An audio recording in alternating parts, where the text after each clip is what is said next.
रानीगंज के पंजाबी मोड़ इलाके में स्थापित राहुल संकेतायन की मूर्ति अचानक गायब होने के खिलाफ आज जनवादी लेखक संघ और पश्चिम बंग गणतांत्रिक लेखक संघ की तरफ से शिशु बगान मोड़ से एक विरोध रैली निकाली गई। ये विरोध रैली राम बगान मोड़ होते हुए पंजाबी मोड़ तक पहुंची।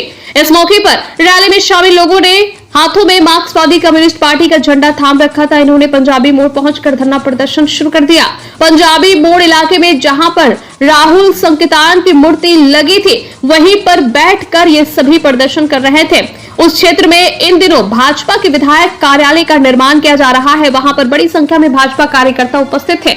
अचानक भाजपा कार्यकर्ताओं और प्रदर्शन कर रहे लोगों के बीच तनाव पसर गया और दोनों ही पक्षों से नारेबाजी होने लगी। मौके पर पुलिस भी पहुंच गई। कुछ देर के लिए माहौल में तनाव पसर गया। दोनों ही पक्षों के बीच धक्का मुक्की भी हुई। इस बारे में रानीगंज के भाजपा विधायक पार्थ घोष ने कहा कि लोकतांत्रिक देश में संविधान को मानते हुए विरोध प्रदर्शन करने का अधिकार सबको है, लेकिन अगर विरोध प्रदर्शन के नाम पर कोई देश के प्रधानमंत्री, मुख्यमंत्री, भारतीय जनता पार्टी या राष्ट्रीय स्वयंसेवक संघ के बारे में अपशब्दों का प्रयोग करेगा तो उसे बर्दाश्त नहीं किया जाएगा। वहीं वामपंथी नेता गौरांग चैटर्जी ने कहा कि आज जिस तरह से लोकतांत्रिक तरीके से किया जा रहा विरोध प्रदर्शन को रोकने का प्रयास किया गया है, ये सब ने देखा है। साथ ही इस विषय में आइए जानेंगे विस्तार के साथ कि गौरांग चैटर्जी का क्या कहना है और साथ ही साथ भाजपा विधायक, रानीगंज के भाजपा विधायक पार्थ घोष ने इस विषय में और क्या कहा, जानेंगे विस्तार के साथ।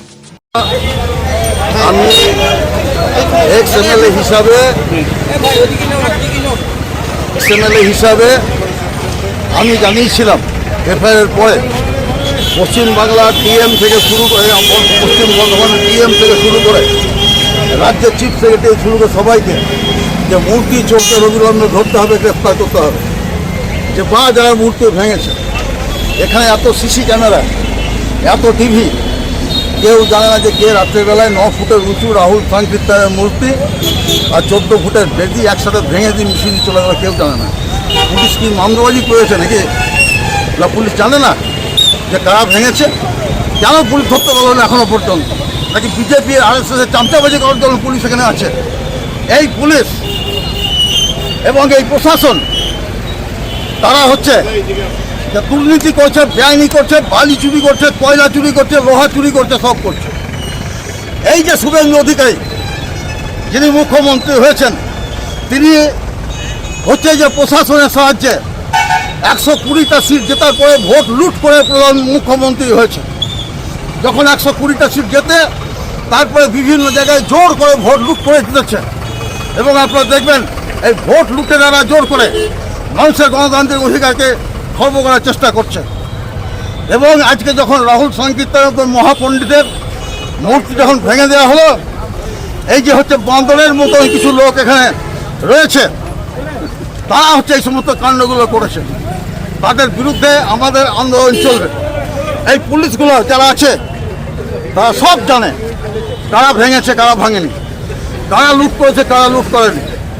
এবং সমস্ত এই যে সবটাই এটা একসাথে পুলিশ, প্রশাসন, রাজ্যের মুখ্যমন্ত্রীর পার্টি, মন্ত্রী হচ্ছে বিভিন্ন নেতারা, তারা যোগ সাজস করে রাহুল সংকেতায়নের মূর্তিকে ভেঙেছে। আমরা এর বিরুদ্ধে আন্দোলন করতে এসেছিলাম। আমরা এখানে বক্তৃতা করছিলাম।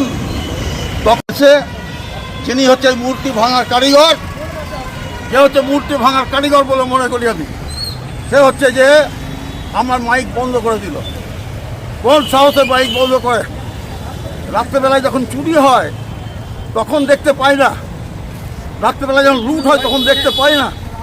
এরা সমস্ত, আর এরা হচ্ছে যে মুখ্যমন্ত্রী ভাবছে চামচাবাজি করে বেঁচে যাবো নাকি? মুখ্যমন্ত্রীর চামচাবাজি করে বেঁচে যাব? আমিও মুখ্যমন্ত্রীকে বলছি যে আপনার সরকার চোরেদের সরকারে পরিণত হয়েছে, লুটেরাদের সরকারে পরিণত হয়েছে, ডাকাতের সরকারে পরিণত হয়েছে। এবং এই সরকারের বিরুদ্ধে যদি আপনি সাবধান না হন, তো আগামী দিনে পশ্চিমবাংলার মানুষ তার নিজের গণতান্ত্রিক অধিকার বুঝে নেবে। আমি ওখানেই যাবো। এখন কোনোরকমভাবে তার পিছনে আমরা কোনোরকমভাবে তাদের বাধা দিতে পারি না, বাধা দৌড়, এবং পুলিশও তাদেরকে বাধা দেয়নি। কিন্তু আজকে যদি ভারতবর্ষের প্রধানমন্ত্রী, আজকে যদি বিজেপি, আজকে আরএসএস, পশ্চিমবঙ্গের মাননীয় মুখ্যমন্ত্রী যদি গালিগালাজ করে, এটা কোনোরকমভাবে রেয়াত করা হবে না, আমরা স্পেয়ার করবো না। তাদের যা হওয়ার, যা করার আমরা করবো, তারপরে দেখছি কি হয়। सन ऑफ बंगाल के माध्यम से हर खबर आप तक सबसे पहले पहुंचाई जाती है। सन ऑफ बंगाल जहां यूट्यूब, फेसबुक और वेबसाइट हर जगह पे है। हमारे यूट्यूब पे आप देखिए सन ऑफ बंगाल की खबरें। इसके अलावा सब्सक्राइब कीजिए, फेसबुक पे जाइए, फेसबुक पेज को फॉलो कीजिए। इसके अलावा हमारे वेबसाइट पर भी जाकर आप देख सकते हैं हर तरह की खबरें सबसे पहले। जी हाँ, हमारा वेबसाइट है www.sonofbengal.in। धन्यवाद।